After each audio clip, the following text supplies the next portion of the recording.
자, 마지막 사건 체크포인트 짚어보죠. 어우, 싹둑.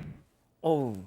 자, 이게 무슨 싹둑인지 우리 백다혜 아나운서 통해서 직접 들어보시죠. 저녁 어스름이 지던 원주시의 주택가. 30대 남성이 한 가정집 앞에서 한참을 서성입니다. 남성이 현관문 비밀번호를 수차례 누른 끝에 몰래 들어간 곳은 얼마 전 이별을 통보한 여자친구의 집이었습니다. 남성은 여성이 집에 돌아오기만을 기다리면서 죽겠다는 메시지를 보냈지만 거짓말을 하지 말라는 답변만이 되돌아왔습니다. 급기야 앙심을 품은 남성은 주방으로 달려가 도시가스 배관을 싹둑 자르고 40분이나 가스를 방출했습니다. 심지어는 가스가 새어나오는 모습을 영상으로 찍어서 보내기까지 했다는데요. 남성은 대체 왜 이런 짓을 벌였던 걸까요?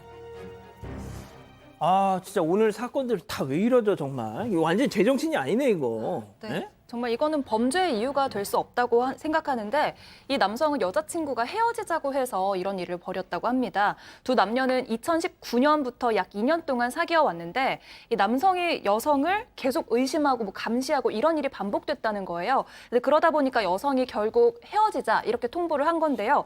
그랬더니 이 남성의 스토킹이 시작된 거죠. 그래서 예. 지난해 10월에는 이 여성의 집에 몰래 침입까지 하게 됩니다. 자, 집에 몰래 들어가서 야, 나 다시 안 만나주면 나 죽을 거야. 이렇게 문자를 보냈던 모양이에요. 네, 피해자가 집에 오기를 기다리다가 죽을 거야라는 문자를 보냈어요. 남의 집에 들어가서 기다리고 앉아있으면 죽겠다고 문자 보내면 이거 자체가 협박이 되거든요. 근데 이게 피해자는 거짓말하지 말라고 좀 담대하게 받았던 모양입니다. 예. 그랬더니 거기서 주방에 있는 도시가스 배관을 잘랐던 거예요. 그리고 배관에 연결된 중간부를 열었으면 가스가 새어나오기 시작하겠죠. 무려 40분 동안 이 가스를 집안에 방출시킨 겁니다. 야, 교수님, 저기서 만약에 정말 진짜 작은 스파크 한번 팍 해도 진짜 온 건물 자체가 다 날아가는 거 아니에요? 어떤 사람 담배 핀다고 라이터 불 켰었으면 다 날아갔겠죠. 예. 실제로 이제 이 가스 방출되는 모습을 휴대전화기로 촬영을 해서 피해자에게 전송했습니다. 아휴. 그러면 피해자가 겁을 먹고 바로 집으로 오겠지 이렇게 생각을 하면서 40분 동안 가스를 방출했는데 겁을 주는 방법이라고 기껏 생각해낸 게 그것이라고 그러면 진짜 상황 판단 잘못하고 있는 거죠. 예. 이런 행동을 하니까 오히려 그 상대되는 여성이 이거 싫어하고 헤어지자 이렇게 했을 수도 있는데 아까 말씀하셨던 대로 거기 주택이 4세대가 있었습니다. 만약에 거기 또 카페 손님들도 있었어요. 아이고. 그리고 그 상황에서 만약에 뭔가 사고가 났으면 이 불특정 다수가 한꺼번에 피해를 입는 그런 엄청난 대형 사고가 발생될 뻔했는데 남녀 관계에서 싫다라고 하면은 그러냐라고 좀 어렵겠지만 훌훌 털고 나가야지 이런 식으로 하게 되면은 본인의 인생도 그리고 상대의 인생도 전부 다 이상하게 꼬이게 됩니다. 자, 백 변호사님, 과연 이자가 정말 그동안은 계속 정상적으로 살다가 갑자기 욱해서 이랬겠느냐? 그랬을 리가 없죠. 그러니까요. 저 한 번에 갑자기 들어가서 나 죽겠다고 배관 자르는 그런 경우 별로 없죠. 그동안에 뭐 온갖 협박과 이런 것들을 계속 지속해왔네, 불안감 유발하는 글들을.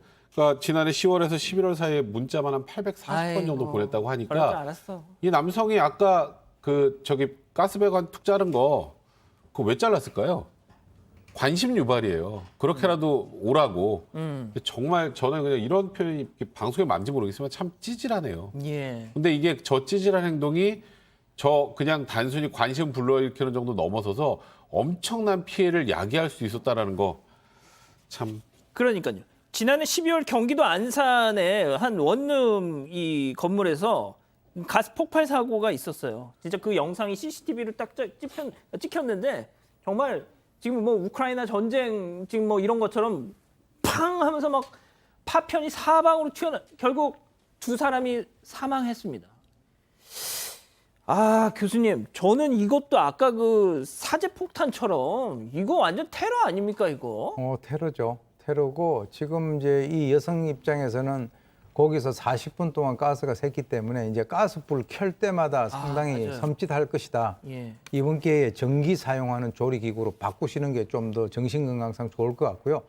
그걸 떠나가지고 저 남성에 있어서의 841회나 문자 보내고 한 이 남성, 이 집착에 대해서 훨씬 더 공포감을 느낄 가능성이 크다라고 봅니다.